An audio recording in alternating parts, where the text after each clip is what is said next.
Nyakwara Mugia Jwanga machiegni e twak maro e chenro mar mbaka oromo kinyi makawuono ka Nyakwara Mugia Jwanga wadwa twak utudore koda jotije ma itero mar mondo mi oti loka. Odiochieng' manyoro e twak mar jatend piny William Ruto e nyasi mar 61 mar Jamhuri, jatend piny nowacho ni nyaka sani piny Kenya mane thuolo mar higni 2 koro jotije 243 osewuok e pacho kae ka gidhi tiyo tije mopogore opogore e pinje maoko. Mano nyiso nang'o? Mano nyiso ni kaluwore kod nok mag tije pacho kae, sirikal osebedo ka temo keto tudruok kod pinje mopogore opogore mar mondo mi jo Kenya owuoge pacho kae odhi otie pinje maoko. Nyaka sani sirikal oseketo tudruok makare kod pinje 7 ma jo Kenya nyalo wuoke pacho kae kendo gidhi tiyo e pinje makamago. Kata kamano wang'eyo ni thoth jogo ma wuoke pacho kae mar mondo mi odhi otie pinje maoko, thoth gi nyalo bedo rowere kaluwore ni higa ka higa nitiere rowere ma isidho kondo kowuok e kuonde tiegruok mopogore opogore. Rowere makamago onge thuolo mag tije pacho kae. Mane momiyo e kinde ma ka thuolo mag tije pinje maoko onenore, to rowere mathoth jawuok oko kata thoro wuok oko mar mondo mi giyud tije makamago gidhi giti e pinje maoko. Ka bende mane jumani bende ne waneno ka nitiere jotije 300 tielo mokwongo manogole pacho kae mar mondo mi gidhi giti e pinje maoko. Kata kamano e kinde ma ji dhi tiyo e pinje maoko, bende sirikal nitiere kod adiera ni lwasi mag tich kata mag tije ma jogo dhi timo nitiere yo makare. To arita machalo nade ma sirikal oketo ne jogo mawuok e pacho ka gidhi tiyo e pinje maoko. Mane momiyo kinyi makawuono Nyakwara Mugia Jwang e twak e chenro mar mbako romo antiere kae kod yawuoto nagi ka achiel kod nyiyo nagi magin rowere wadwa goyo kod gi mbaka mar mondo mi awinja ne pachgi kotudore kod jotich mitero loka kata tero jotich loka. Ginto ginene nade kaka rawera bende entiere thuolo mar wuok e pacho kae odhi oti oko to kose nang'o. To jogo manyalo dhi tiyo oko ginyalo dhi tiyo nikech ang'o? To jogo ma ok nyal dhi tiyo loka ok ginyal dhi nikech ang'o? Mane mbaka mwadwa goyo kinyi makawuono. To kaka pile Nyakwara Mugia Jwang in bende nyalo riwri kodwa e mbaka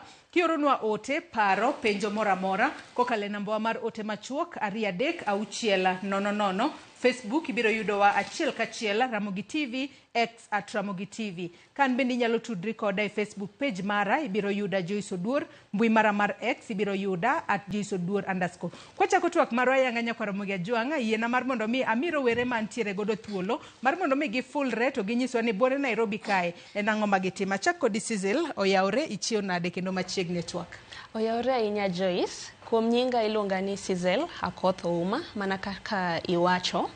An rawera kendo jafwambo, a recent graduate. Nyocha neno ka iwisha congratulations kanyo.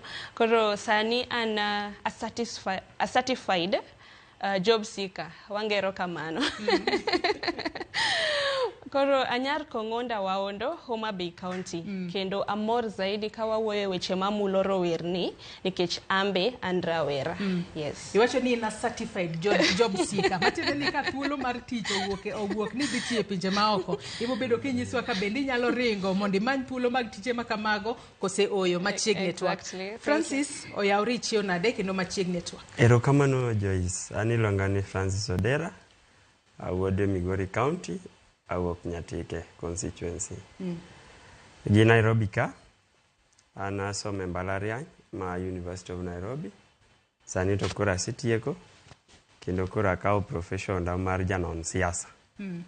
Amor kabiro none kaka dwa none. Erokamano. Machiegni twak e kinde minone intiere kod tich kose tij nono siasa ma kori timo gi sani. Tij nono siasa ne matimo gi sani but an gi biashara matimo Nairobi kae. Auso kode. Machiegni twak. Erokamano. Wendi papen Mario oyawre ichio nade? Oyawre achio maber. Gi nyinga iluongo ni Wendi Achieng', japuonjre mar Kinyalo mana mako mic no maber e dhogi mondo wawinj sauti mari e yo makare. Haya, nyinga iluongo ni Wendi Achieng', a graduate from Mount Kenya, Migori County, kama iluongo ni Kanga, Kamagambo. Koro gisani to an mana Nairobi kae asetieko school. Koro amor kuom biro ka mondo awuoye manyo tije maloka. Erokamano. Pok yudo tich moramora gi sani pod imenyo. Sani pok ayudo tich koka graduate poda menyo poda onge tich moramora. Matiende ni in bende koro in mana jamany tich to kinde mathoth iwacho ni inyalo manyo tich. Ba manyo tich lokre tich owuon. En mana katemo. Machiegni to ako kinyi makawuono. Victor oyawre ichio nade kendo machiegni to. Achiew maber. Nyinga en Victor Ngola. Awuok Ndhiwa. Nairobi ka. An gi kembni ariyo. Jovada Technologies Limited, an CEO. Kendo an founder. Kendo an gi Sameri Construction Company Limited, mano bende an CEO kendo an founder. I'm a graduate asomo puonj bioagric. Kara sani poda asatimo degree ariyo online. Kokona nadhi oko okanyal yie. Mak mana kanyo mondi. Iwacho ni japuonj kata kamano in CEO intere kod kembe ariyo. Ang'o miyo kipuonji? Mokwongo chudo. Aneno ka ni piny. Hibo bedo kinyiso matut kotudore koda ichako yuago weche mag chudo kinde matine momiyo koro ni ka okang' mar mondo mi bed kod kambi ni wuon.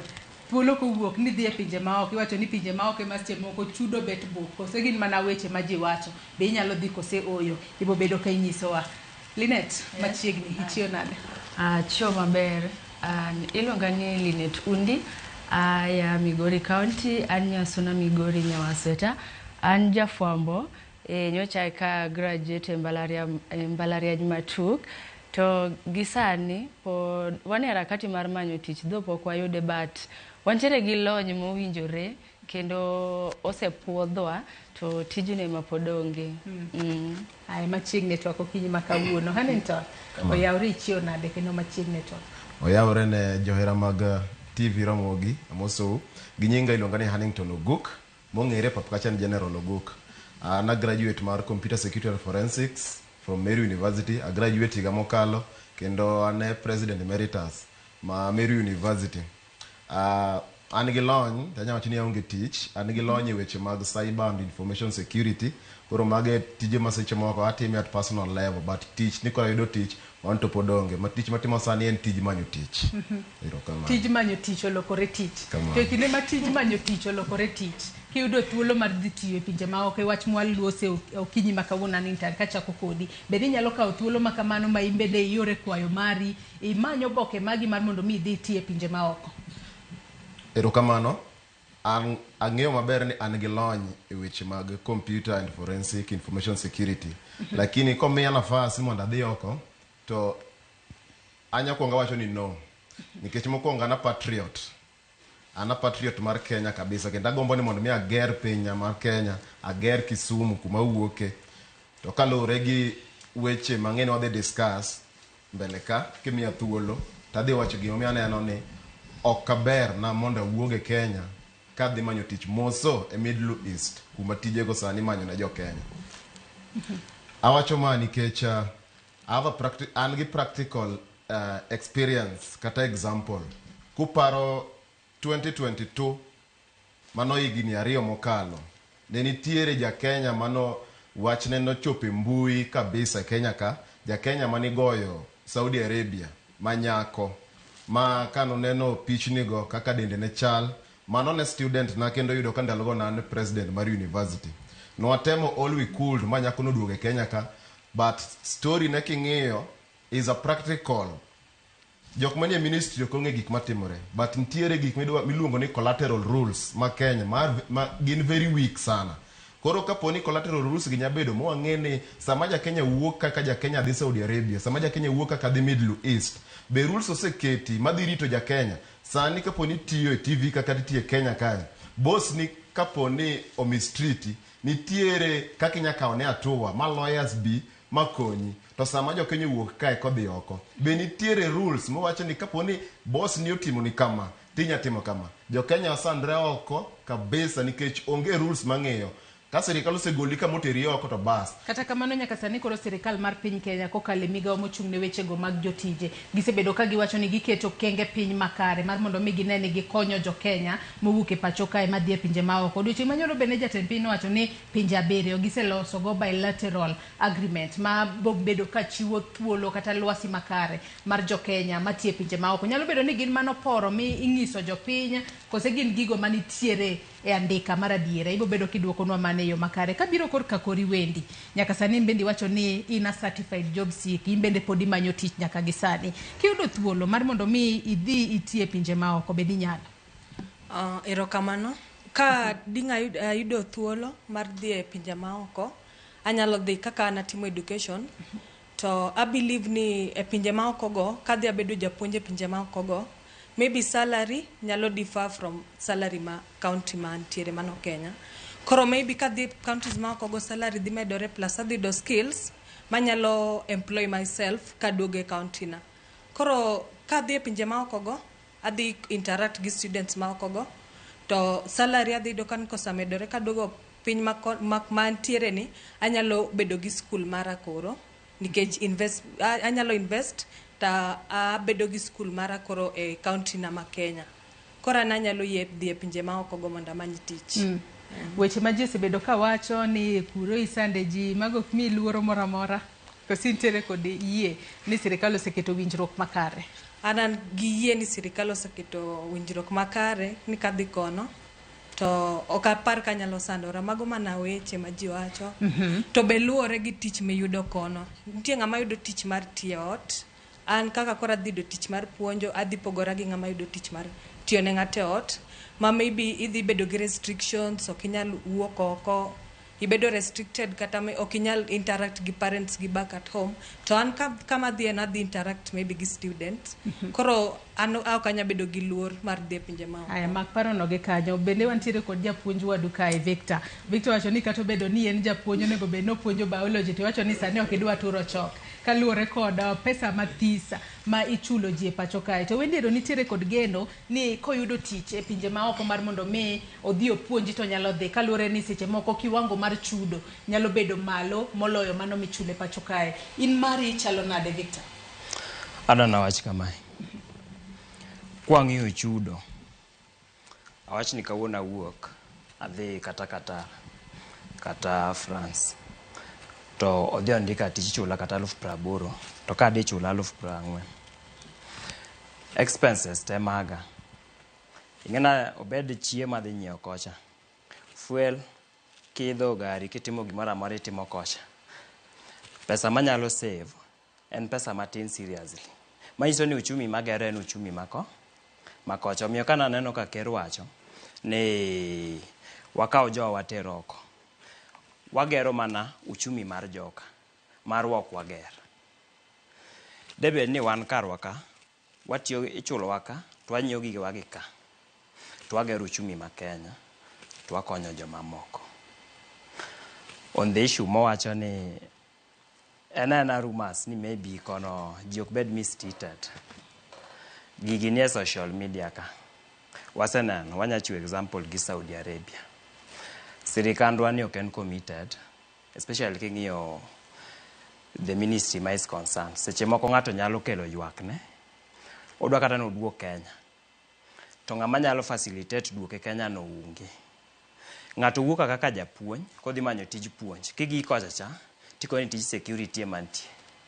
tij ote mantiere ji mang'eny osewuoka ng'ato wuoka ka en nas kogi kocha cha to tich modhi oyudo pogore isetiyo gi expenses jodalau jonyuol osetiyo gi pesa mang'eny what do you do ang' nitie atia tij cha mondo kik ikuod wi jogi ji bende oseng'e dala ni nyarwa mang'ane kata wuodwa mang'ane odhi Amerika koro kata oketi mana ni iniluoko guogi iluoko aluoka guok to bende nadiera ni ng'ato kowuok e pacho kae to tich mane iwuok ne kae seche moko ma indiko ne orak ni dhi timo koro e tich ma ok itim gichopo kucha tiyudo ka gik moko pogore examples nitiere cases nitie mosebet ji mang'eny moseywak mosewuok kaka jopuonj matimo tije manok gidhine nikech kisegi kuchocho koro option onge mane dhine chiyudo ka onge nikech iyudo ka nyaka jok matero ji kocha nitie jok ma are just gullible gidwaro mana pesa mondo gi facilitate dini kocha cha mondo giyud that fee mimiyo gi cha koro kosemigi macha gin tek ni giseboli kocha koro kaka idhi survive in eming'e koro mane mang' chuni ni gimiyudo kacha cha ema nyaka itim ema kelo magi Wawinja ne Cecil bende. Cecil in bende kaka rawera mapodi tin kendo rawera mapodi manyo tich. Sani koro kinde ka kinde sirikal wacho ni nitiere thuolo mag dhi tiyo oko. Kendo ijiwo rowere matindo mar mondo mi or kwayo mag odhi tim tije makamago. Wach mar tero jotich loka bende isire kose inene yo machalo nade? Apa ni Joyce, penjo monego wapenjre en ni ang'oma mono waloso kembni Kenya kae. Ang'oma chuno ani nyaka wadhi mana oko. Yet, wan gi everything it takes. Wan gi resources. Wan gi manpower. Okane, it doesn't add up. Koro, okanyal siro wachni, even though onyalo neno ni ober, kata Minister Alfred netemo defend it, oneno gima ber kendo nyalo bedo a temporary solution ne wan.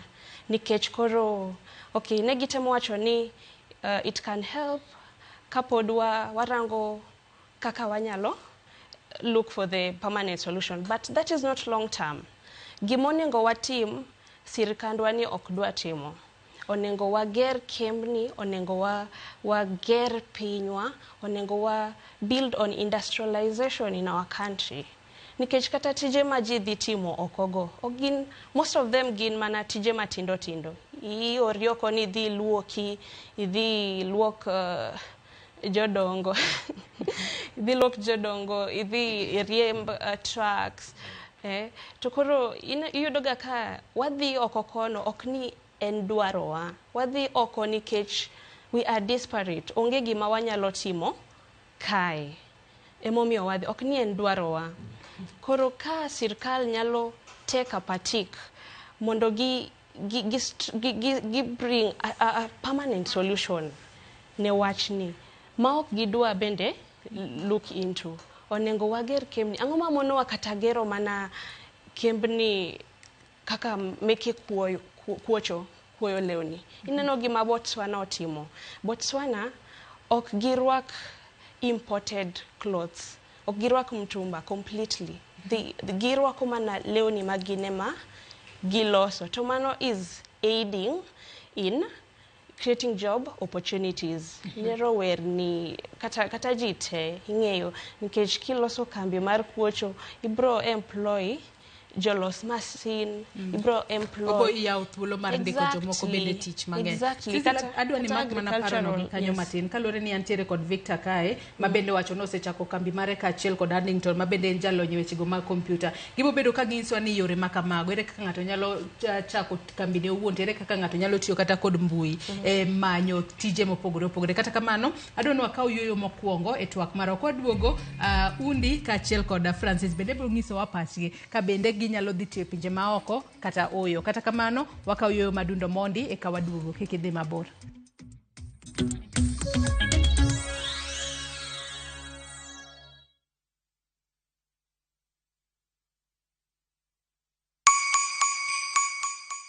This holiday season, Citizen Duka na Quickmart tunakuletea Mama Mpenzi basket na deals kibao. Isitoshe, sasa unachagua kile unataka kurusha kwa basket yako. Zote kwa discounts nononono. Imagine sugar 2 kgs at 269 from 279. Chapati flour 2 kgs at 139 from 169. Cooking oil 3 liters at 899 from 1060. Basmati rice 2 kg at 699 from 767. 4-pack tissue white at 159 from 186. Bar soap 800 grams at 159 from 200. Dial *487*5# to select your item and buy straight from your phone. Once you receive your code, pick up your shopping from any Quickmart supermarket near you.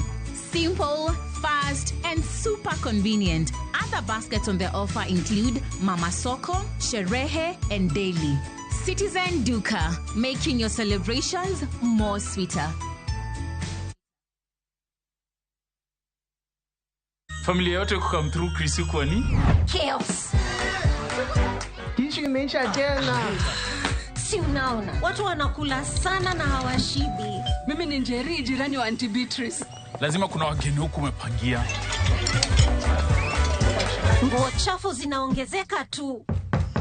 Hakuna kupumzika mazi. We are hungry. Don't worry, we've got you. Enjoy festive season offers on a whole range of Kappa products.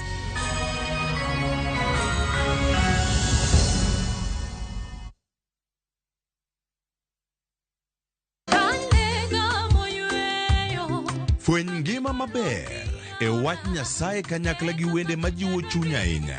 E Injili ngima. Chieng' Ngeso ka Ngeso, kochakore saa 2 okinyi e Ramogi TV, wamiyi sabato maler kendo mamalo moloyo. Kod wende mamoro chuny moa kuom jothum mihero, kendo gi jokwath ma pacho ka. Nyasaye wuoyo kodi kendo wuoyo koda ni kik iluor gimoro nikech an kodi. Sabato tutapumzika milele yote. E Injili ngima, Ngeso ka Ngeso, chakre saa 2 okinyi e Ramogi TV.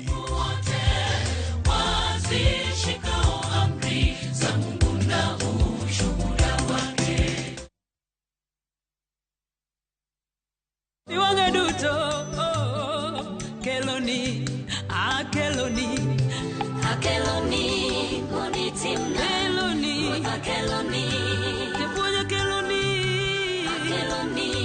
kunitimna. Hey, opakro, Macaron Gift, kidwaro wenda maruta keloni, to di star 860 star 419 hash, parenia, Ramogi TV, enod jowere duto.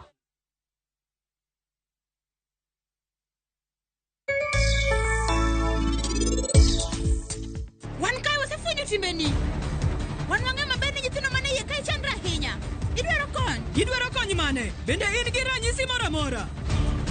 Aneno ka in ringo neko, ng'ama onyisi?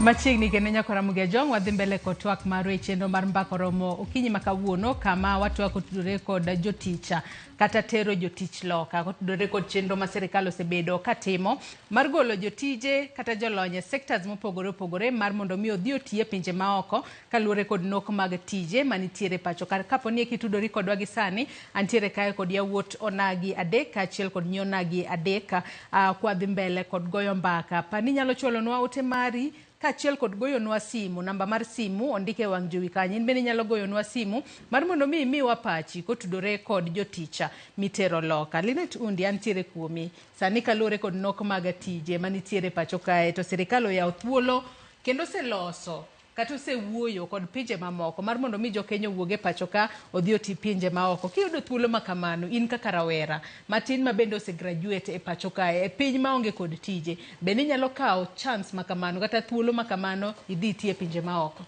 Okay, Joyce, en gima ber ni sirikal waneno ka koro ojali jo Kenya kendo rawere omanyone gi tije to lakini penjo maduong' koro en ni tije momanyone rawere gi en tije mar lwedo. Igolo ng'ato piny Kenya odhi bedo jaywecho oko Qatar, igolo ng'ato Kenya odhi bedo masonry, odhi timo plumbing. Iparo ni Kenya kae ok wanyal yudo plumbers, ok wanyal yudo like onge tije mag plumbing ma rawere nyalo timo. Igoli kae nyaka idhi timo na plumbing oko, igoli kae idhi bedo msichana wa nyumba oko. To yet Kenya nitiere tich kaka lawyer, kigolo ng'ato kae itere kochacha en tich moro ma meaningful, tich mantiere gi maana. But an paro mar sirikal golo rawere katero oko an ok anyal support, kata koyudo na ok anyal support wachno mar dhi nikech inano gima imanyo kendi intiere gi assurity ni your safety ni sawa. I sign contract chande ma u agree to the terms gi rules magi ma in any case ntiere shida ingeni ibro bedo compensated gimora mora midwaro afya ni gimora mora your well being is well taken care of. But the moment mi wuoka e kidhi kocha iweyo giga e lwet nono ibedo kanyo maybe 3 months irwaki maber ima isim mano freedom of movement osemai freedom of expression osemai koro kosemai ichalo ng'ama otwe onge gima inyalo timo daka matin wachako nene mbui nisaidie akeni wakwamo akeni sandowa but wantiere gi jombetre mantiere pinje maoko mag Kenya moningo bed ni shughulikia gigi to rawere mosedhiga kono kamanyo tich through agencies makae moseterogi ka gidhi onge kata ng'ama nyalo konyi sechego kila ng'ato oblock ite ido ka seche moko joma ng'won makocha ema seche moko jitolea mondo konyi koro ineno onge tende igol rawera kae itere Qatar to dhi osandore than creating the job opportunities e Kenya kae to rawere yudo tich ineno mano chalo kaka lawa sema geloth imi gima pok ineno rawere go kane dhi by the way most of them no more imor nia we atigi ranyisi ni for example dala ema egwengu usebedo ka uchama lot sana lote mopogore you detect okay yude mane the only thing that is available to chieng' moro iwinjo ni dhiang' otho kamoro ama ringo ntiere kamoro ikeni en ring punda ikeni en ring dhiang' but okoni ni katigolo mana 100 iyudo ringo nyaka chieng' inyalo weyo mokidhi nyaka idhi nikech at least for once I change diet ingeni mane sani gima timore e Kenya tichonge rawere onge tich kiyudo mjengo matin iyudo prabich but koro iwinjo ni oyud ni tich Qatar tich manono mokichulo pesa idhi koda idhi timo tich mane iningeni podikia yani idhi adhia blindly koro nowacho ni over 247,000 people mosedhi aya nowacho ni 300 dhi the first lot 30 emanodhi nyoro nowacho ni trip machielo noningo dhi aya nyoro ji nodichigi Jamhuri Day onge pok wawinjo wach mora mora news mora mora ni rawere go nodhi to ne gin 300 moningo dhi matini to 70 pododong kawuono bende ntiere manoningo bed ni wuok kadhi lot mogik pod waonge assurity onge kamora mora mwasene ne otimore nade gidhi koro mae en mana paro ni en mana another trick ma sirikal koro seno ni rawere keto ne pressure koro komiyo gitam matin at least ginyodho dong dhogi bedo mamili for a while ticha kiduogo mane chandwa kan mane gima nyalo wacho joyi but I don't support that at all yeah Francis in korka kori sofa wanyalo wacho ni en mana wendi kende makwacho no opportunity makamano kobiro to nyalo kawo mapiyo piyo korka kori Francis into wach mar tero jotich oko erokamano Joyce mokwongo Joyce nyaka wawinjire nichire gik moko adek ma government ma Kenya osefail mar timo wan gi gimoro ni policy consideration government mar Kenya pok omiyowa policy manyalo regulate jo Kenya matiyo oko nikech sami wuok oko in skilled or unskilled you will be treated as a foreigner mano nyaka wagri kati timo mana masters kati timo mana PhD kati ti japuonj marang'o kiwuok oko ibiro bedo treated as a foreigner government ose fail mar implement the constitution ma regulate this contract emomiyo yudo ni Kenya kae wan gi gik moko miluongo ni agents jokuoge moko nitiere tie cartels nitiere Nairobi ka idhi Kisumu ibiro yudogi idhi Mombasa ibiro yudogi mani tich magitimo to kendo yudo maber niya they are partnership with the government the same government mosikono mago poro tumetenga 300 nyoro ne gitenga di 300,000 wakia even the policy and the procedures majoge wagi uwuokgo Kenya undergraduates gin almost 10 million kori kona ni tero 300 maranga ichalo ng'amodhi award moro achiel let's go ni dhi nyatike tidhi North Kadem kuma tikao ji kwana ji kama 300 out of 75,000 votes titero Qatar under no policy onge gima MPs wa osetimo onge gima pogi kelonwa kata mana amendment parliament kacha mondo gi put these guys into docken ma jogi nikech gini en sani orumo en anything to do with criminal en a crime ineno ni nyithindwa igolo ka akoni ni kiani an gi agent na moro kibiro ira ang'e kaka wuondi pesa intasa nasechamo and it is true natemo kono wendi that is true internet ok riambi jogi thagore jogi tho mani adieri I cannot support you ni idhi kanyi idhi Qatar ke idhi kanyi gisombi nodongo Kenya kae there is poor policy ma government osetimo mar ariyo wuok oko mar Kenya nitiere gi gimoro milongo gi dho ngere ni potential benefits Potential benefits en kiwuok oko mar Kenya, both skilled and unskilled, iwuok oko mar dhi land gimiluongo nang'o, idwa develop your skills mondo mi duog back mar konyango kaka in itimo computer. Inyalo wuok kawuono, government nyalo sponsor, inyalo wacho ni se graduate. Where me sponsorship, idhi team masters, idhi learn ango that skills. Mondo kiduogo Kenya ka, so you can put it into table for us to survive. Kaso wan gi gimiluongo ni economic growth. Economic growth kiwuok oko mar Kenya. Government mawuoyo sani ni, government cham kao taxes wa. Taxes wa gi moningo bed ni gero the companies in Kenya. Taxes wa gi moningo bed ni gero ndeche wa in Kenya. Taxes wa gi ma government chamo gi moningo bed niya miyo wa the vocational centers for training. Kaka ane ajaus koti. Koti ni dong igole mana kumitwange. Masinde dong nitie. Mano en gimoningo bed ni what we learn from our vocational centers of training. Koro kata kiwuok oko, ng'e gimoro maber ni ya, iwuok oko anadhi mana acquire the skills. Okwadwa maber ni government kao joga what to go and work outside, yet the same government masani tiyo ni emano promise wa maber kochunge wigari. Ni odhi employ ango nyithi Kenya. To iri kaka sani government kono wani tero. Yani samutero wa oko mondo mi okwal Kenya. Kenya ruma Kenya dongi ji matisa ni 150 million. Government wakata ni odongi 10 million to rule. Okay, ni pinyo wacho temo mar mondo mi seche moko ni ogol jo Kenya kae mar mondo mi okwal Kenya. Nok mar tije emo miyo sirikal keto winjruok kod pinje ma oko mar mondo mi jo Kenya kik bede pacho ka to tini tije onge to pinje ma oko to dwaro jotich. Yes, Joyce. Momi akoni niya resources ma wantiere go Kenya kae. Okinyal kona ni onge tije Kenya ka. Tije nitiere Kenya ka. The same investment man Dubai man iko wagi. The same people man tiere Kenya ka timo nigi companies e Kenya ka. Companies, what is the credentials, ways of getting this job in Kenya? Iri kaka Ruto nyalo wuondo wa as the president, ni nyalo wuonda ni nitiere tich Qatar, to tich tangene ni Kenya ka. Kwani Kenya ka onge tich, we have our resources.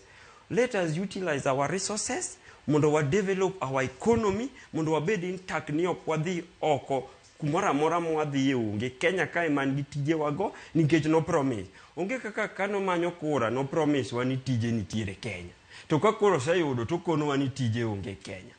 Nyaka wawaya gimiluongo ni corruption. Pesa nitie Kenya ka, tije nitiere Kenya ka. Nitiere gimoro madawacho ni drawback and challenges ma wa face ka wawuok oko mar Kenya. Ka wawuok oko mar Kenya, kaki treat the skilled and unskilled, en gima we know very well it's a mutual activity. Adhi bedo treated maraj. In kaka in nyako, in fact on the gender kaka en gender, nyako onyalo wuoka gi sombe no tegi masters ne te, to kodhi Qatar, ibiro kone niya, in luok na guogni. Whether you like it or not, you will do that. Kuri, that painful thing, en gima nyaka wawuoye nikech agreement ndiyo president nyalo make agreement mondo wadhi oko wadwati, ero wabiro dhi tiyo.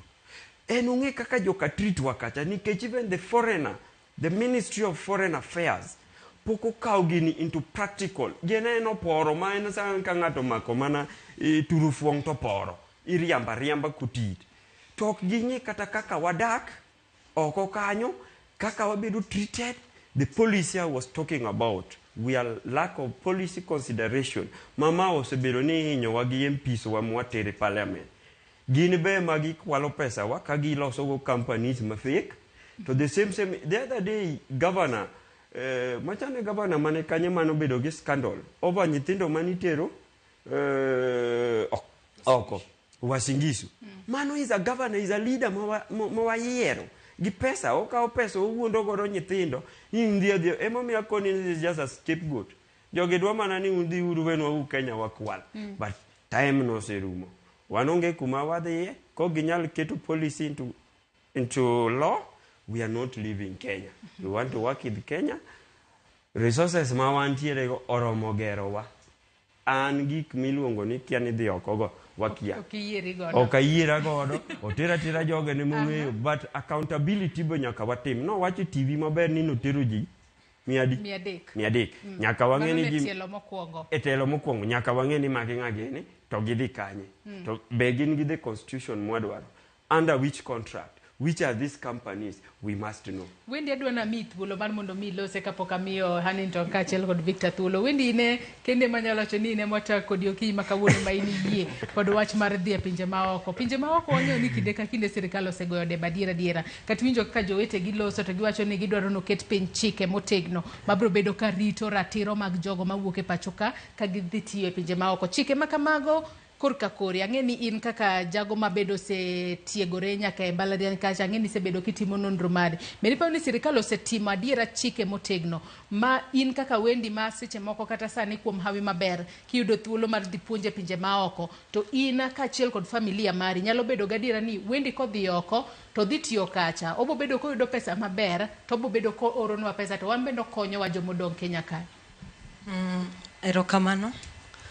Wachak gi gima nowadwa wacho kanowacho ni kawatiyo e pinje maoko to uchumi mar Kenya ok wagero mar counties mokogo. Anyalo nyise ni ka odhi otie abroad onyalo gero uchumi mar Kenya podi.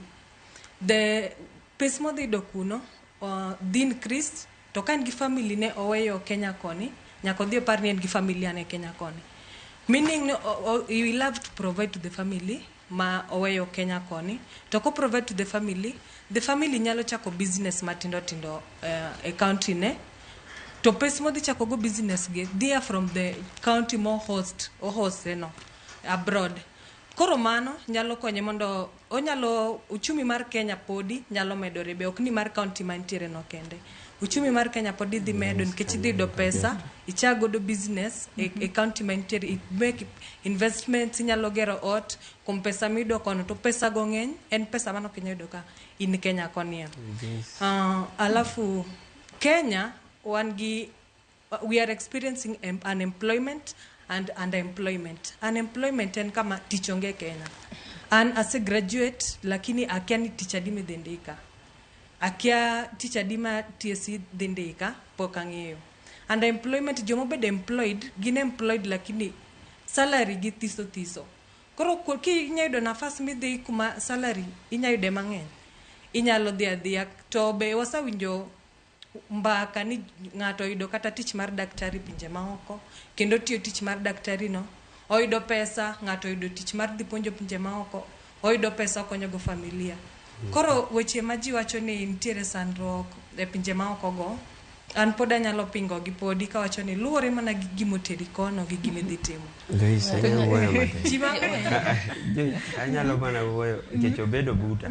Interject matin ka ita joma koni gi bethuolo matin. Wendi gima nyalo koni Wendi manyaka wang'ere Kenya nosewuok wakati wa ukoloni ne waseyaye. Ing'amo graduate ing'e maber gima timowa gi Kenya. Kenya en corruption. Ikwalowa style moro ma kaka in kapok ichich ni ikwalowa. Kata pesa ni miwuok idhi timo inyalo dhi oko midhi US iriano 100 million. 100 million Kenya dhi kawo tax.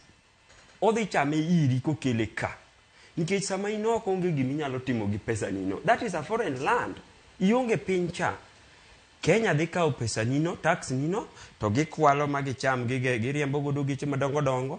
In kiduogo Kenya ka family ni kaka ne wecha omedo mana dhier, imbe in owuon in koka in a lot of frustration. Okwa dhi back to the colonial rule. Wadwaro Kenya ma waero. Kakoro misongo nyalo wuok a US ni biro Kenya ka ogoldwa manyatikewa. Ito to kariko na ni waonge tich nang'o koso magi kuwe mantiere Kenya waka. Most of the countries maoko gionge ga gi policy for us ma wanyalo save godo peswa. Kaking'e ni Kenya wan gi NSSF, wan gi retirement benefit e tijewa. But exactly. But ka inoko kocha onge mfumo mora ma wanyalo save go. Emomiyo ineno ga ka jomoko oro pesa dala, yudo kioro ne jo dala pesa, ipani igero ni ot, kichopo kare pesa no se cham chon ing'eyo. Koro mago are some of the setbacks manyaka wa address kapok yie gi wachni. Yes. Abi ani to nthuolo bende. Okay, gima chako wacho ni kik wadagu in assumption. Assumption chakidulu en ichalo ng'ama ok ong'eyo.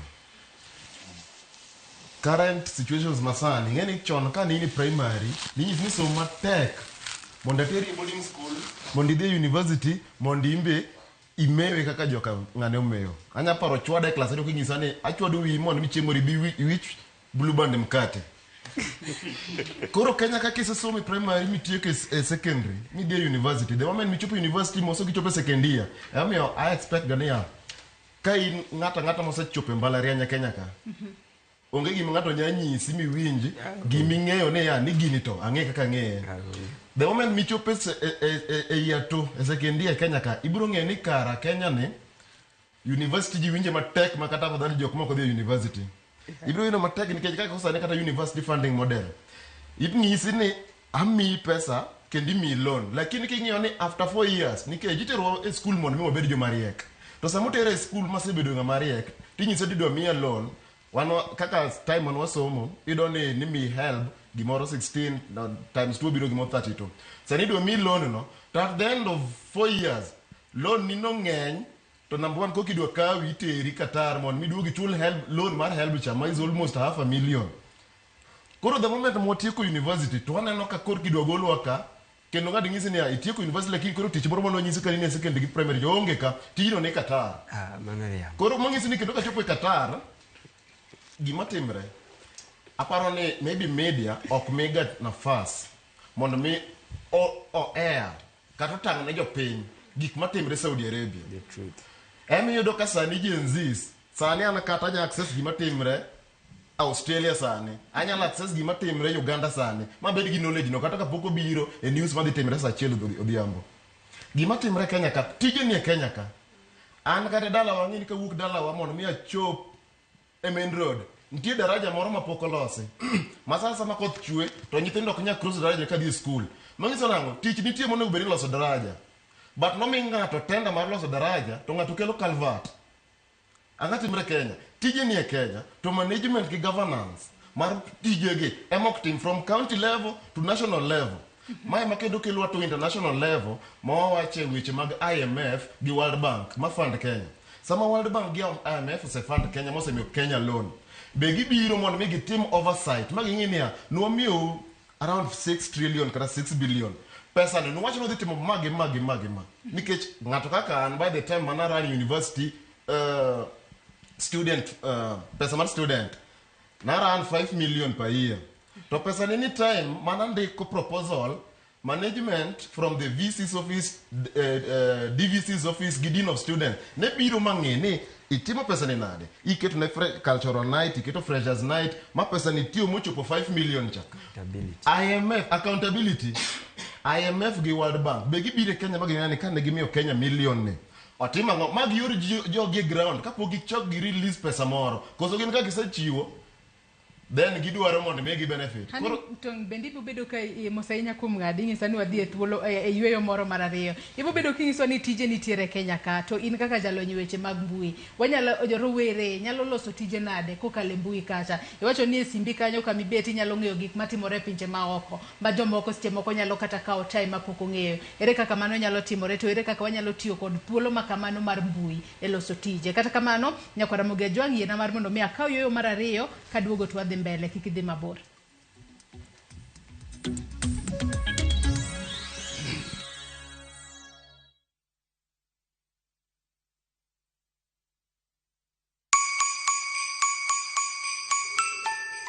This Christmas, Mama Soko Basket is making your holiday shopping easy, healthy, and super affordable with fresh veggies you love. And the best part, you get to select the items that you want in your basket. Onions 1 kg at only 59 shillings, Skuma Wiki at just 20 shillings, spinach at just 20 shillings. But that's not all. There are other amazing baskets on offer this Christmas like Mama Mpenzi basket for all your festive essentials, Sherehe basket to get the party started, daily basket for all your daily lunch offers.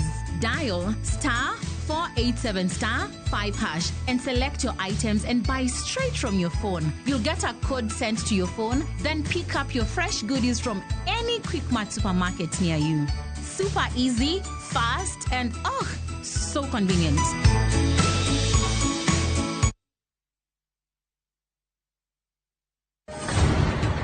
Eichung Punjab, hera motegno ne odongo. I love you, Sarabjit. Jod Sardani, oweka chunygi nigi lit mang'eny. Kargi ji adekni, hera bro keto gi kamoro achiel nyaka chieng'. Chunogi ni nyaka gimakre motegno gi hera kod winjruok. Okunyal paro kaka unopuonju, wan ji adek wan wachalo kaka ngum. To ngum moriwre otegno, to mowere kamae ok otegno. To e piny kama gik malich timore, en ng'ano ma ginyalo geno. En ang'o momiyo nyakono kawo pache kamano? Kara nyakono en ng'a? Riwri kodwa e wuoth manyien mopong' gi hera kod chir.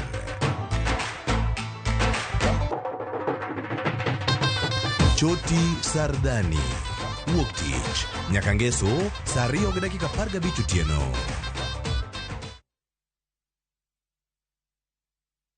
Looking for thrills? Experience the excitement of gaming with Pata Pata. Play, win, repeat. Cheza games kali kama Vieta, Linko na Mines kwa platform yetu mpya. Sign up now and get up to 200% Karibu bonus on your first deposit to kickstart your winning streak. Feel the adrenaline as you play and win on Kenya's most exciting platform. Ni rahisi. Register, play, and experience the thrill of every win. Visit patapata.com now and play, win, repeat. Not for persons under the age of 18. Authorized and regulated by BCLB 447.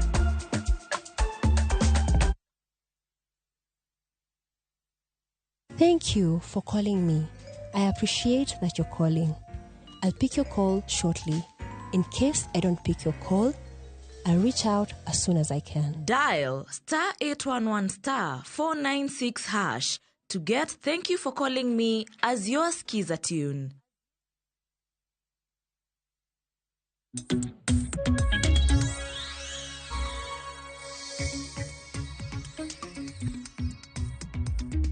Machiegni kendo nyako Ramogi Ajwang' wadhi mbele kod twak marwa. Kwa dhi mbele undi ni ma ang'eni nitiere wach moro mane ili kotudore kod twak mane iyo setedore kae kotudore kod jotich ma itere pinje maoko.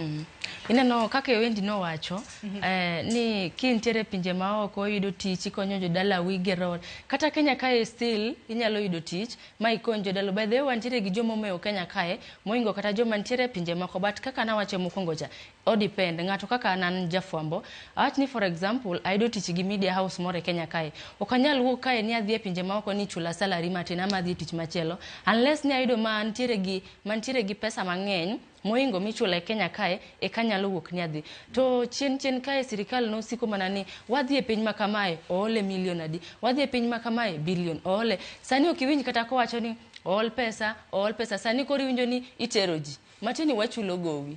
Koro dongo konyal duoko, koro wacho ni weya kawa ne rowere 300 moro kama ya mi ochul gowi no konya chulo. Koro neno mane gima sirikal temo ene ohala. To ere tende iwuogi dhi e piny maoko to tax kende midhi ng'adi kono ng'eny moingo kata mana ming'ade Kenya kae. Joma ntiere oko gichulo higher tax than ng'ama ntiere Kenya. Sirikal ywak ni jatend piny no ywak nyoro. Ntie gimosebedo ka trend kasongo jitome ayanye mbui. Ang'o mamon na tomi ayanye mbui ka aonge tich manyalo timo. I'm so idle. Sani ntiere kae mbaka oromo. Tai mar dhi anyo ng'ato mbui in godo kata mar keto widhako dichuo to mielin godo ionge godo because you are busy all the time. Ntiere gi tich mitimo. Aya Martha Koome be nyocho ywa kae ni runge gi ayanye mbui ji difeme gidwaro ni wuogi apis nikech waonge gi tich, rawere onge gi tich. But king'iyo Kenya kae youths are very innovative kendo gin very creative. Kwa bire music industry, film industry, arts, they are very creative. Yani Gen Z en ng'ama nyalo loko ni gimoro mano kipar ni kata nyalo exist. Yani obeda daka matin to osegula gimoro to ging'e trende, ka gi trende to gido pesa nikech they are very idle. Kore paro ni ng'ama IQ ne ntiere malo kamano imiye tich ni otim. Iparo ni okonyal generate gimoro to kiweye kamae obro yanyi. Gibro nyieri, gibro timo niang'o. Ini medo ywak to gin giinyore nikech ineno ka e government ntiere ng'ato ene migao no iya comes iago en mana kanyo ng'ato mako migawo ariyo ang'o mamono sirikal ting'i malo to gisud kamano to chance odong' mondo jomoko donje nikech sirikal mar Kenya koro se prove niya en incompetent okonyal deliver iniseneno ja Qatar mobiro manyo tich e Kenya never okibiyudo ng'ama biro manyo Kenya gin gibiro mana keto yinjo mana ni obiro oyaw kambi kose yaw kambi indiko to koti ondiki kanyo jogo yajo jano neni mana kataka mjinga to serikali to kasare ni tumepeleka sani oweyo tumetenga neno tumetenga neni sabuni neno Joyce ingilawa achiel mirwako pile nyakiluoke gi sabun mondo tuji koro sabuno nen tumetenda sani ko ni sabuno oseluoko laumol koro sani omede omo koro we are putting into action mano koro omo kotamore ibro so jik bende ye koro eneno ugwenyo mana pach jo Kenya to kano donjo mama mboga boda sani boda wiyo wil godo koro aparo ni gima sirikal nyalo timo ong'ie Kenya kae gaps mantiere kamane kaki create teach ng'eng'ia gap mantiere tingi population mantiere ji graduate daily kata kawuono jo KU graduate yani nyithindo graduate millions graduate tichonge neno kaka nani no wacho Annington no wacho chon ni winjo ni somatek mondo time nade chiemo riwer blue band mkati nyasache chon kani somo ashwarity is a sure bet idhi do ticho piny masani tichonge yani soma ni mondi bed gi certificate kikinyieri ni no kisomo cha koro dongi neno yani piny dhi agwenya koro akeni bochopo kama nyithindo tamore dhi school why would you have to go to school to tichonge ineno gima chal kamano Wang'eyo wasebedo kwatwa to wanyalo wacho ni magi duto timore kaluore kod nok mag tije manitiere pacho kae momiyo sirikal koro golo ji Kenya kae mar mondo mi odhi otie pinje maoko ranyisi Qatar kaachiel kod pinje mamoko mosebed ka ikete ji Victor intiere studio ka okinyi makawuoni wacho ni kato bedo ni somo mar mondo mi bed japuonj tiji puonjo oketim wacho ni iweyo ka iwe chuth kose kisemedori bichopo kiwango moro tinyalo do minchule ji pesa maberber ibo bedo kidoke kosi we chuth to kinde makoro sani okipuonji to intiere kod kembni ariyo ere kaka rowere nyalo chako kata kembni gi giwegi kaluore ni kaka rowere kambi ni indiko jotije moko donge indiko ji batene ni rawera intiere kod kambi indiko jotije moko rowere moko oko kae gin bende ginyalo bedo kod rieko mag chako kembni gi giwegi kata mag chako tije gi giwegi mar mondo mi gin bende gindike rowere wetegi mondo wachni mar nok mag tije kikwanene e kinde mabiro mbele kaluore ni koro rowere obiro kod riek niero undi wacho ni rowere Gen Z IQ mar gini malo ginyalo timo gik mopogore gilose kembe gindike rowere moko bende tich Yiena mondo awach moro mane Annington owacha meda king'iyo Kenya ka e wach somo e somo ka kawuono MCS dwano gol bursaries ka governor kucho bursaries nitie wabunge dwano gol bursaries malo koni bursaries nitie de sirikal nyalo kawo pesa gi temo kuongo teriwogi tiketo nyithindo odhi school nono janyuolo nyiewo mana buk gi uniform de nyalo bedo maber magik ma media onego bed ni highlight kod jok moketo ma representwa mondo dhi kucho dhi owachi nikech onge yo ma from MCAs women rep governors MPs nyaka malo ka igolo bursaries why can't we consolidate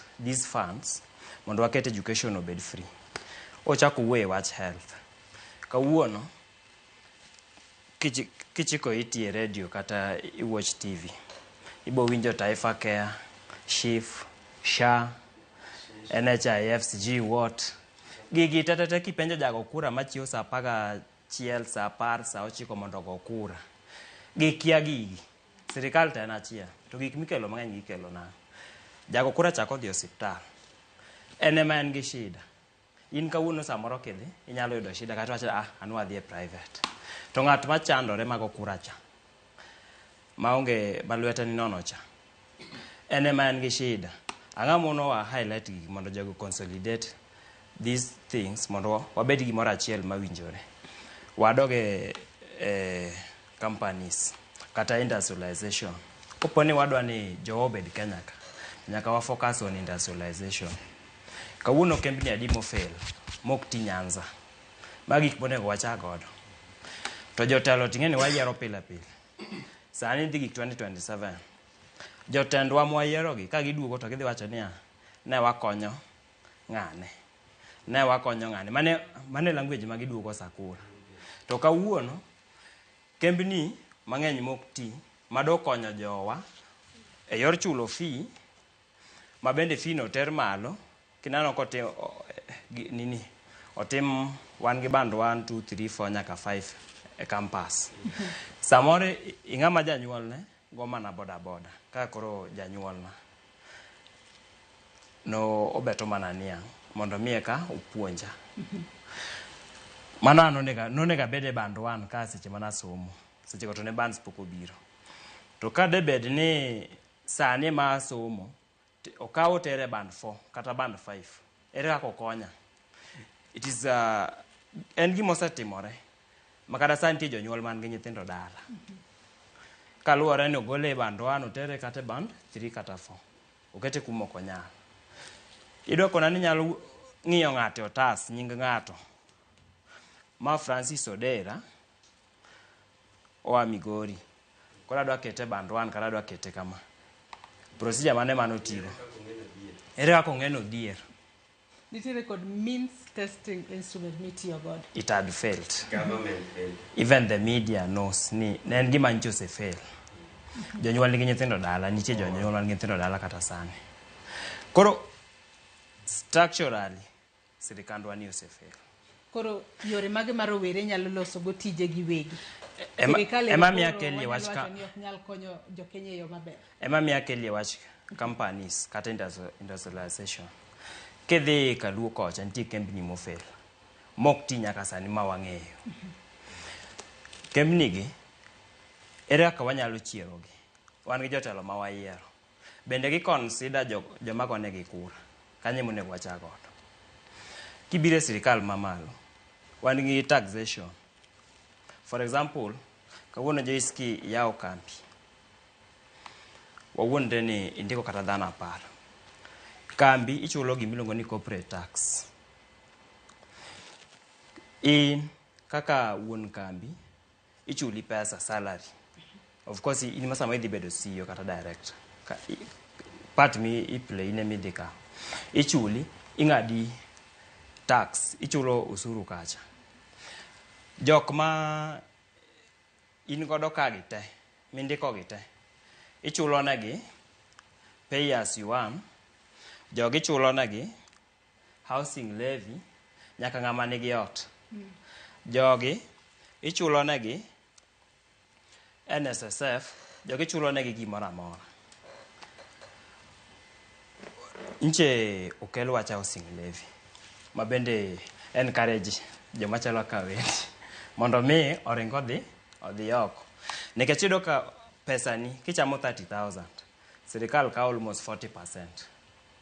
Pesa mane midong godo mondo ikony godo jonyuol. The other time, Mr. Narendra ne wacho ni ochulo Kenya Power 900 million per month kaka bill mare electricity. It is on record. Bill mare electricity kata ine michulo 1,000 kawuono pesa madhi e stima makelo ni units. Inyalo ni en ma 300 kende. 700 modong iko nini other charges. Policy sign ma scare away investors. Ka ng'ato biro keto mwandu to ng'iyo gima sirikal dwaro kuome kod gik mobiro bedo kochulo to ringo dok. To seche mwabuogo jogi to giringo gidok. Tich bende medo mana dok. Francis no way about corruption. According to Kenya Association of Manufacturers, Kenya wito 3 billion daily through corruption. 3 billion daily, billion a dek odiochieng' kodiochieng'. Kwa Kenya kao pesani. Ma waketi mondo walos godo tich e Kenya ka. Wan mwabro luongo ji from other countries mondo bi otinwa ka. To ma ok nyalre nekech iyudo ka jok moket mondo ong'i wach corruption ema the most corrupt. kasto gin appointed. Rowere koro omanya tije kata onyuol tije nade? Ere kaka wadwa create tije. Ng'at no way about innovation. Kenyans are very innovative. Waseneno seche mang'eny ka jo Kenya biro gi gik moko mopogore opogore. En mani government bende ok support wa kanya ng'eni Francis Ang ne wache. Government ok support jok ma innovate. Innovation gi dholuo cha en kelo gima nyien. Kelo gima nyien. Jowa mang'eny nigi paro maler kendo kelo gik manyien. To koro ka ng'idhi mondo mi omi support, onge ng'ama ng'ni mi support. But the only way mwanyalo timo godo ma, one, wabed innovative. Number two, wabed involved actively in gik machalo kaka siasa. Nekech iyudo kaka koro kawuono, jowa matindo okan. Karomo 2027 to gine midhi golgi mondo watim magi.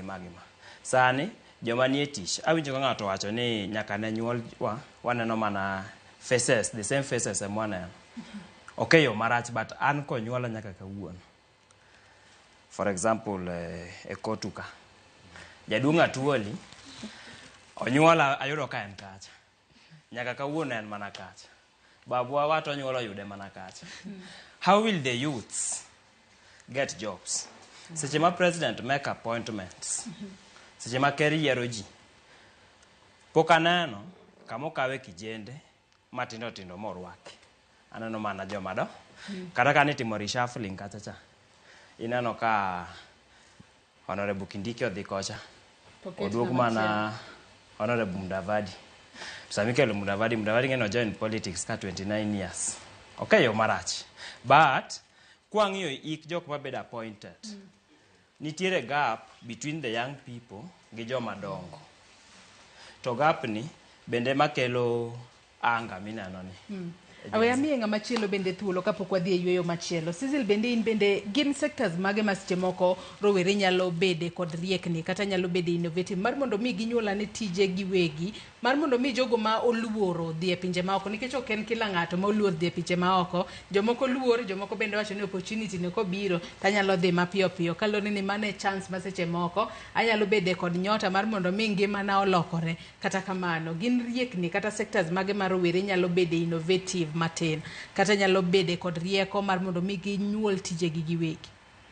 Erokamano Joyce, yena mondo ayie gi paro mar owadwa kako wacho ni we are very innovative wan kaka rowere kendo rowere nigi ideas ma are very brilliant. Atiyo gi foundation mar Kajwang Foundation kendo some of our initiatives gin empowering the youth kod G in general manie community. To sometimes wayudoga kata suggestions in box kacha ka ng'ato miyowa suggestion moro ni I have this idea, be unyalo konya kata be anyalo joinu mondo watim idea ni. Nitie osiepena moko mabende ne watimo godo project moro mar beekeeping, planting moringa, ineno sectors mamulo agriculture. Tinde the youth are open to doing anything. Tinde waseweyo paro moro ni it is only white collar jobs machulo ji, ing'eyo. Koro gima waonge godo wan kaka rowere en support from the government. One give very brilliant ideas, one tiere gi manpower. We are very skilled, but support. Kata mondo miyo wayaw companies gi. Yaw companies about 11K, I think so. But mondo yud the starting capital no, mondo yaw godo company, nyalo bedo matek, to chako e matek. But ka ng'ato mi a certain push, mi chako, okapani nyalo tamo wan kaka rowere. Koro the only thing mawakwayo wan kaka rowere en support from the government.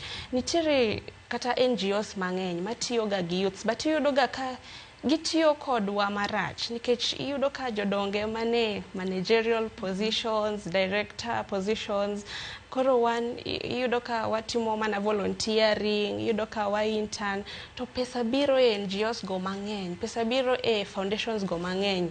But if kawanyalo konyo youth mondo watiegi, wa support gi, wa empower gi, gibed gi gige gi giwuon, it can be a really a step forward for us one kaka rowere.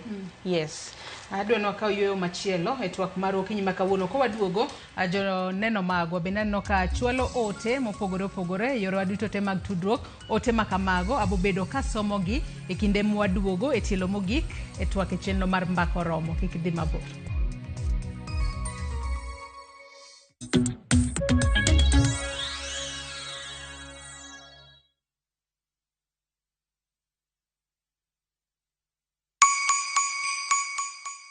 This holiday season, Citizen Duka na Quickmart tunakuletea mama mpenzi basket na deals kibao. Isitoshe, sasa unachagua kile unataka kurusha kwa basket yako. Zote kwa discounts no. Imagine sugar 2 kgs at 269 from 279. Chapati flour 2 kgs at 139 from 169. Cooking oil 3 liters at 899 from 1060. Basmati rice 2 kg at 699 from 767. 4-pack tissue white at 159 from 186. Bar soap 800 grams at 159 from 200. Dial *487*5# to select your item and buy straight from your phone. Once you receive your code, pick up your shopping from any Quickmart supermarket near you.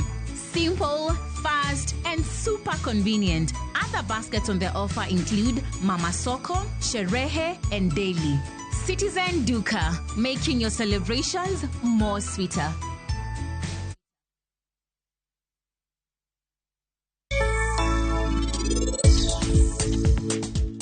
Sanekoro katapacho kutima ber. Herani oken mar konchiel. I know she loves me.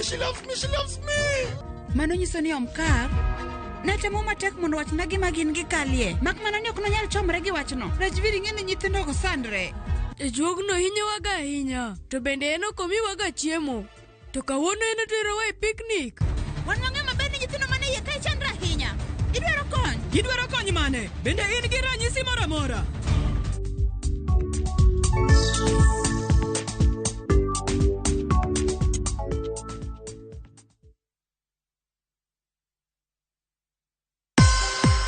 Hayawi mwishowe huwa mkondo wa mwisho wa Safaricom Sambaza Furaha Caravan, twaelekea mwambao wa pwani. Ni Safaricom Sambaza Furaha Coast Edition kuanzia tarehe 12 hadi tarehe 16 Disemba, ambapo utapata kujumuika na watangazaji wa Bahari FM, Emma Marevu, Pascal Shanga na Lukman Mahmud, na wenzetu kutoka Radio Citizen, Vincent Atea, Munai General, Tina Ogal, QT, Willy M. Tuva na Mwala. Kilele cha shamra hizi tarehe 15. Msafara wa Safaricom Sambaza Furaha Caravan utaanzia Gede moja kwa moja hadi Pirates Public Beach na mwishowe Mama Ngina Waterfront. Tutakuwa na zawadi kem kama vile mbuzi, kuku, simu na ofa speciali kutoka Safaricom, pamoja na burudani kutoka kwa wasanii kama vile Susumila na Dogo Richi. Usikose shamra za Safaricom Sambaza Furaha Caravan Coast Edition kwa ushirikiano na Royal Media Services.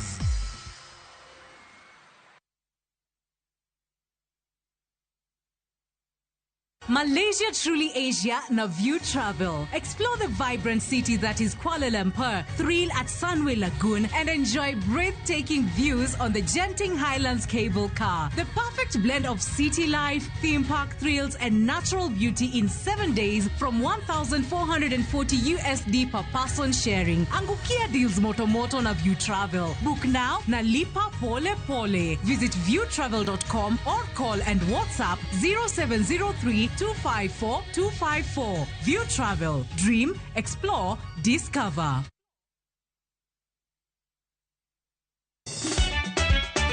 Tugo koro eka iyo chacho. Party. Ka gik moko medo mana fwenyore, to ngima bende medo bedo matek e boma maduong'. Gimoro amora ma Nyasaye omiya ok awene jachien. Yud mor e ngimani kokalo e gik matindo. Onge ka mwaluoro bwana ochiel chunye ni waketi pile wacha. Ni ane ngima nyar kochia kod osiepene kaachiel kod joodgi. Kata lit ne jiere ya e lak chogo. Ok ginyal weyi ma ok inyiero. Alo ka ero joma ero walo. Alo ka ero ng'at manyisa gik moko. Nyar kochia tich abich ka tich abich saa 1:55 otieno mana e Ramogi TV.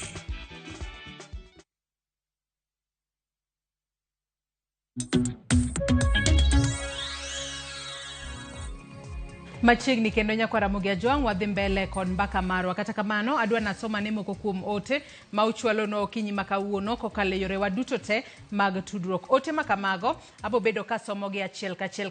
Caleb Okoth Mondi wacho na wuoro ni most of our youths ok dwar tije ma government manyo negi oko to Kenya haina enough jobs. Odhi mbele kowacho ni our youths need to be advised. Awuoro ni one of the guys wacho ni ena patriot makoro okonyala weyo Kenya ni odhi manyo tich pinje maoko. Dickson manager Safina wacho ni we should protect jobs for residents by reducing the intake and exports of low-skilled workers and focusing instead on attracting professionals from abroad with specialist skills. Odhimbele kwacho ni it's unfortunate that Kenyans are importing Chinese welders, electricians, yet they want to transport our own. Ruth Nyathi Ochieng' wacho ni pinje jo Arabu osebedo gi midhiero modhuro wakia kata agents matero ga ji oko ema richoga. This time round sirikal ema otero gi warito neno kaka dhi chalo.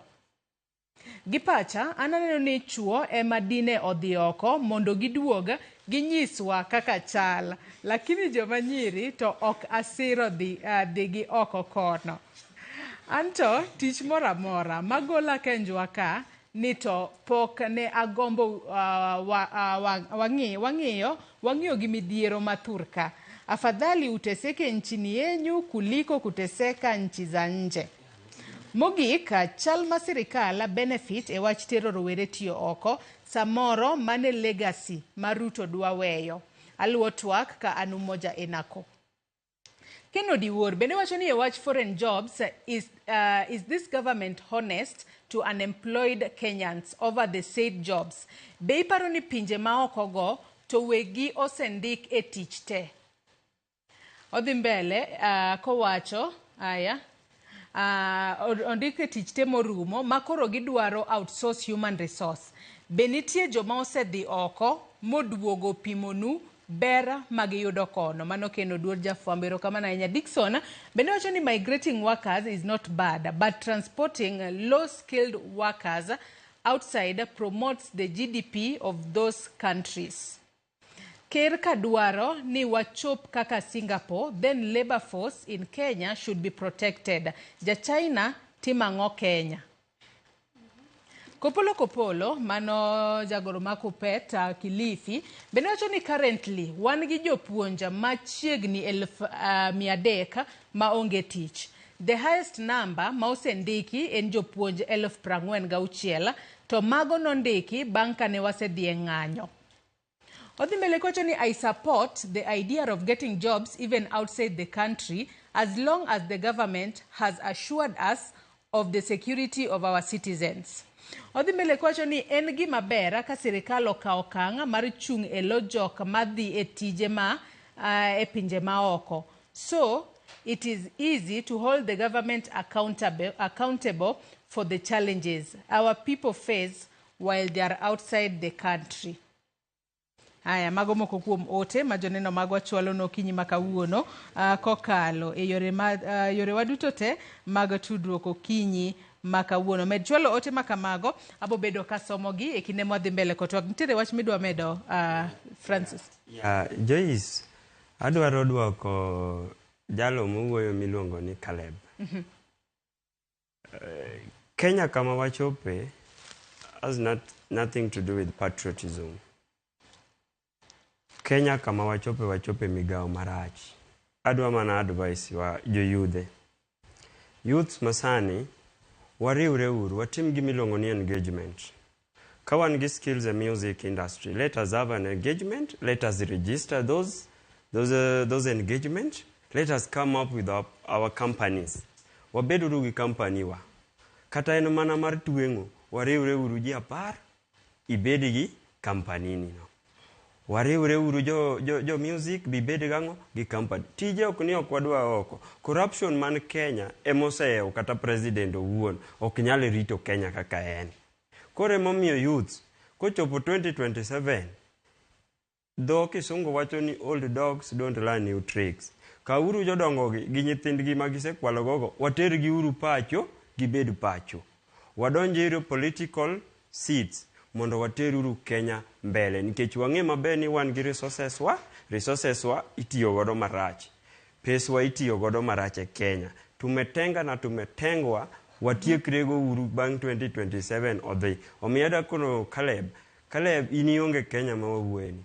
Karuto nyocho migi moro chama, lakini adieri mane tiere waero Kenya kendo Kenya ok wabi wuoke. Aneno kwa dongi dakika matin kende. To dakika matin mwadongo kanyo Hannington. Adwa na mithuolo wendi bende aneno kadwa loso. Kata kamano achak kod wendi mondi e kadira Hannington. Wendi nichire gibidwa medo kanyo. Erokamano. Pod asiro joma wacho ni dhi abroad en gima ber. First, odhi solve unemployment man Kenya. Nikech population mar ji man Kenya dhi reduce. First odhi deal with overpopulation. Nikech most of the people cause they are abroad, population mar ji man Kenya be dhi reduce. To mano create employment opportunities to them in Kenya. To countries like China, gi develop sana e weche meke. China is industrialized first. Koro ka ng'ato wa Kenya no dhi manyo tich e countries like China. Odhi do skills from China ma inya yudo ni nitie gik ma, for example ng'ato wuoyo wach China, yudo ni Chinese man Kenyans kon gitimo construction of roads, Kenyans are not doing them. Koro ka Kenyans odhi kono, gidhi learn kono, gidhi agi skills from China, giduogo ging'eyo kaka ginyalo loso ndara koro Kenya konie. Mano gidhi do skills from Kenya, gibiro gi create employment Kenya and ginyalo employ others be man Kenya. Another thing is that jobs make abroad gi, they really favor, they don't favor gender. Gender inequality gi deal godo. Ido ni Kenya nyithindo manyiri moko ko somo to yawuoyi osomo. Koro ido ni ka nyako tisomo kato kisomo, ido ni ng'amoko somo nya yudo tich moro e piny maoko. To Kenya koni odhi yudo tich lakini chudo dhi bedo matin. Ko yudo tich e piny maoko enoko somo odhi e piny maoko odhi yudo tich kaka tiyo ne ng'ate ot, oyudo pesa mang'eny. Koni odhi mondo odhi oyud tich koni nitie kaka idhi kawo gi ni ng'ano kosomo, ng'ano somo to kuchocho. Idhi do kodhi fill the labor gaps in the host countries. Odhi fill kono. Koro ko fill labor gaps in the host countries, at the same time Kenya county neni be odhi kelo development. Mana kaka nawacho no nyalo chako biashara gi pesa moyudo go. Onyalo toko chako biashara e county neni, odhi improve infrastructure be county ne. Idhi doka roads, markets, kanga to nigi market ne nyaka odhi olos ndara madhi e chiro neno. Ndara ni odhi olosi gi nying ng'ama ne yudo tich e county maoko. Otiyo konie. Koro roads gi markets gi idhi losi nikech mana ne ng'at ma oyudo tich maoko no emotimo. Koro mana wacho ni ok ni county miyudo tich no kende emikonyo, but as well as your county be iloso konie. Ok ni county miyude kende. Wadong gi thuolo matin kende to atieko twak mara wendi achak mana kodi wach ni mogik kapok adhira ni to mabende Anglos kasto wacho ne mogik nikech wadong mana gi dakika mano madero maboro kende. Wach ni mogik wendi. Wach ni mogik. Han poda asiro mana wach mar manyo tich e pinje maoko go podi. Kaluwore gi kaka jo wacho ni employment onge Kenya makati jomo graduate, jo kiani bo yudo tich adi pod gilinga to unu wacho ni kik udhi e pinje maoko. Ka yudo opportunity e piny maoko to ionge tich Kenya, ok inyatamori mokidhi. Ka in gi ng'at me in assured ni kadhi e piny maoko ni tadhi yudo tich, in assured. To it doesn't mean benika idhi e piny maoko ni nyaka idhi thagri. Nitie jok ma wedegi ni e pinje maoko go to githagre.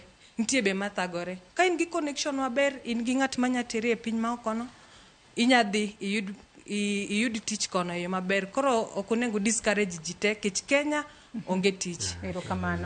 Erokamano ahinya. Wadong' gi dakika matin kende, to dakika matin adwa ni wapoge marom. Dakika achiel kila ng'ato. Hannington, thuolo mayo wang'wa. Erokamano. Gima kuongo wacho en ni government complain ga ni ji criticize mang'eny moso yude kata Gen Z.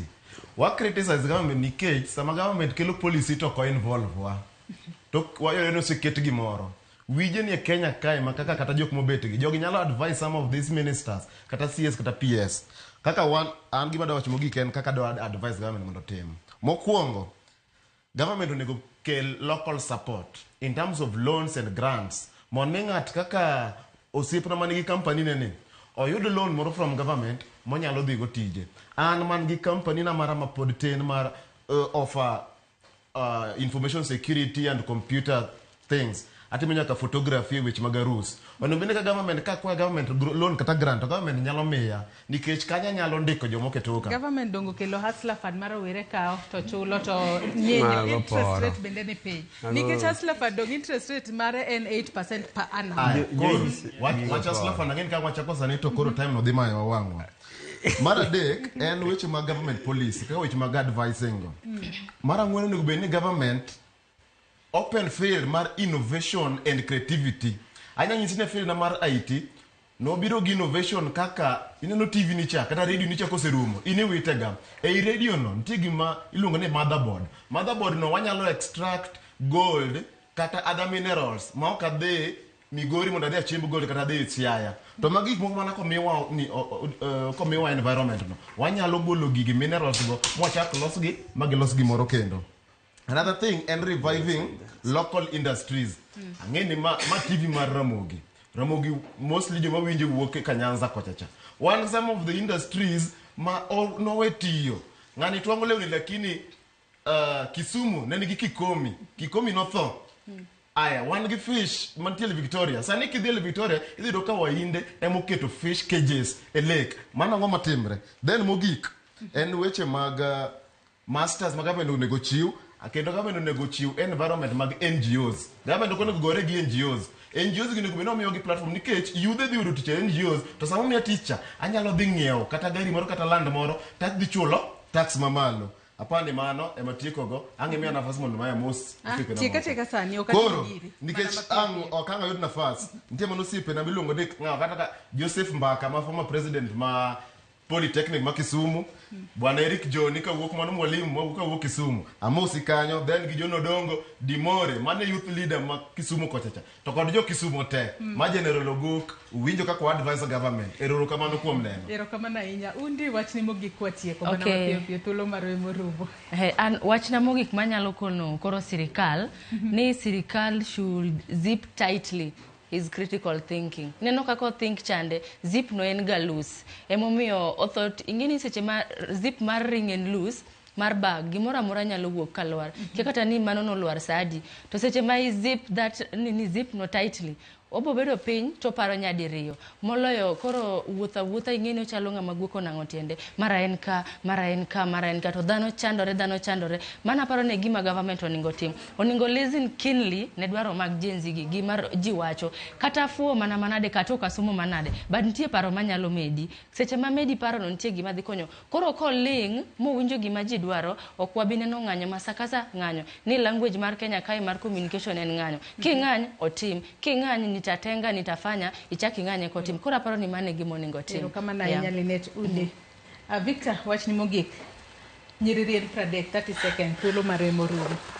Yiena mondo awach kama sirikal mondo ngi kaka choko usuru onge ng'ama ok dwa chulo usuru e Kenya ka ng'ata dwa no chulo lakini kwa chulo pesa time nade mane penjo ma wan godo koro pesa mora mochul giti godo maber.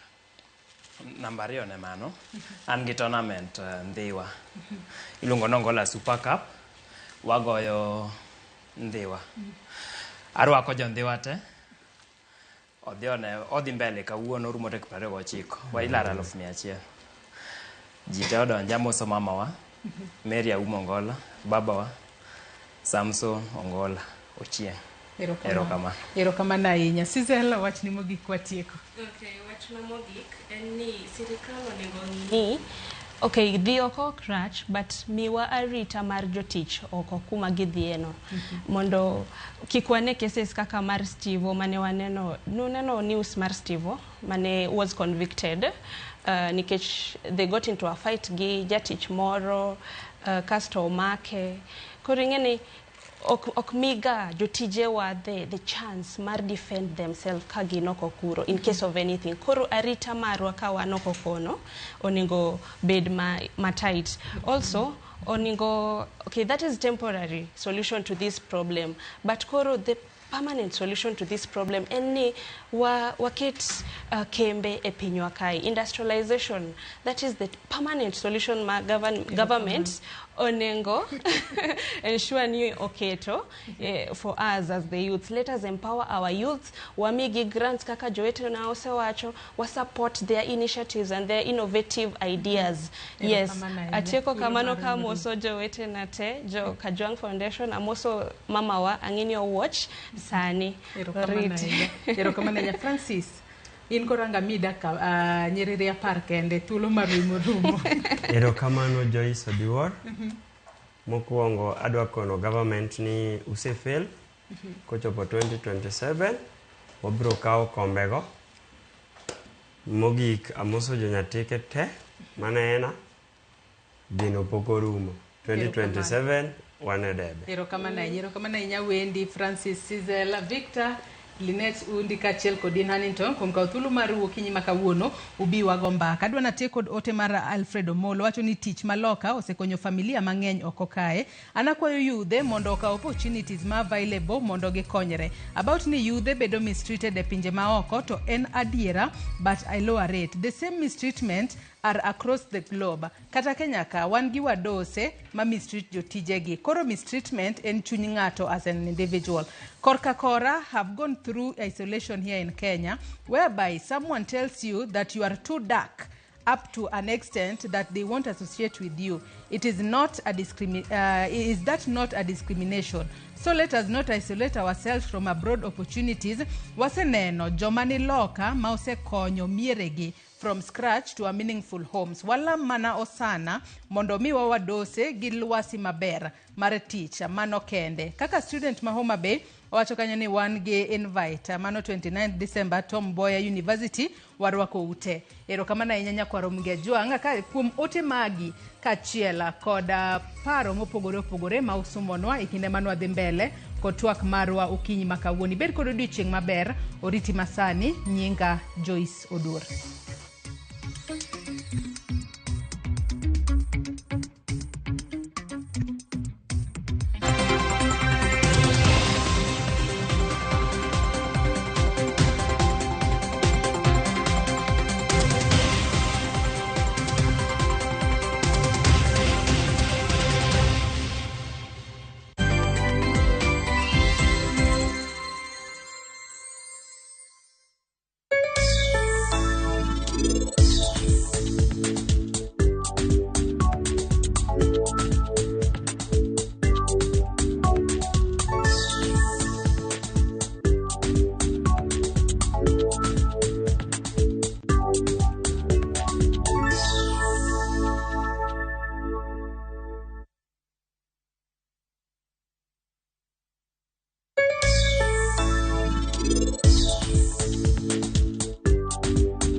This Christmas, Mama Soko Basket is making your holiday shopping easy, healthy, and super affordable with fresh veggies you love. And the best part, you get to select the items that you want in your basket. Onions 1 kg at only 59 shillings, skuma wiki at just 20 shillings, spinach at just 20 shillings. But that's not all. There are other amazing baskets on offer this Christmas, like Mama Mpenzi basket for all your festive essentials, Sherehe basket to get the party started, Daily basket for all your daily lunch offers. Dial *487*5# and select your items and buy straight from your phone. You'll get a code sent to your phone, then pick up your fresh goodies from any Quickmart supermarket near you. Super easy, fast, and so convenient.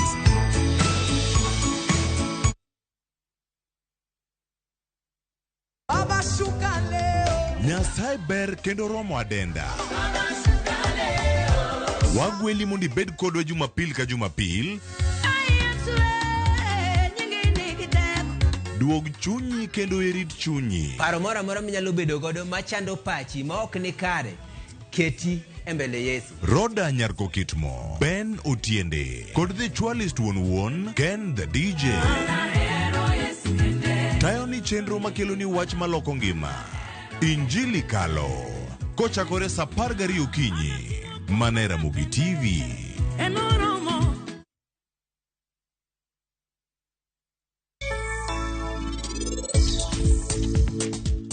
Sani koro kata pacho kutima ber. Hera ni oken mar konchiel. I know she loves me.